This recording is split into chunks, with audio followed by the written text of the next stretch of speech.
Next, South Korea's president has been defending his short-lived imposition of martial law last week. In a televised address, President Yoon defiantly declared he would fight to the end. We must prevent the forces and criminal groups that have led to the paralysis of government administration and disorder of the national constitution from taking over the state administration and threatening the future of the Republic of Korea no matter what. I will fight to the end. Well, we heard from people in Seoul who gave us their reaction to the president's address. I thought it was utter nonsense.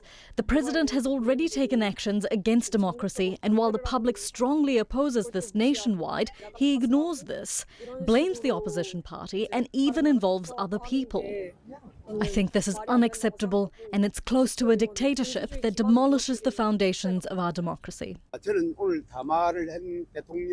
I think the president did a good job with his speech today, and the impeachment just shouldn't happen. I heard martial law troops left the National Assembly after only 2 hours, so the martial law declaration was merely an expression of the authority of the president.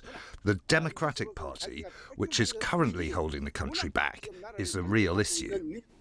Well, the leader of Mr. Yoon's ruling party has urged members to back the opposition attempts to impeach the president. Our correspondent, Jean Mackenzie, has the latest from Seoul. This was a long and rambling speech, but it was a defiant one. The president was essentially trying to defend his decision to impose martial law here last week, and he was saying that he is going to resist any attempt to remove him from office or to investigate him.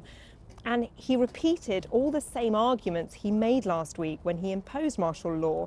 He repeated that the opposition party was dangerous, and he said that he did all this in order to protect people and to defend democracy.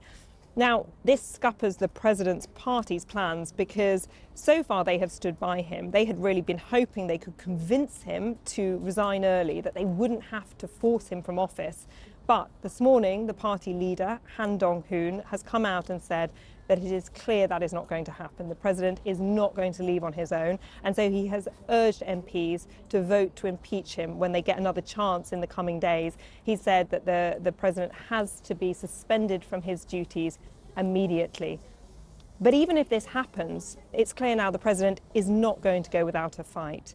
This is a man who is no doubt worried about the many criminal cases now building against him. He is a prosecutor, he knows the law well, and it seems that he has decided that he would rather be impeached, fight this in court, defend himself, than go quietly and risk being convicted. Thanks to Jean there.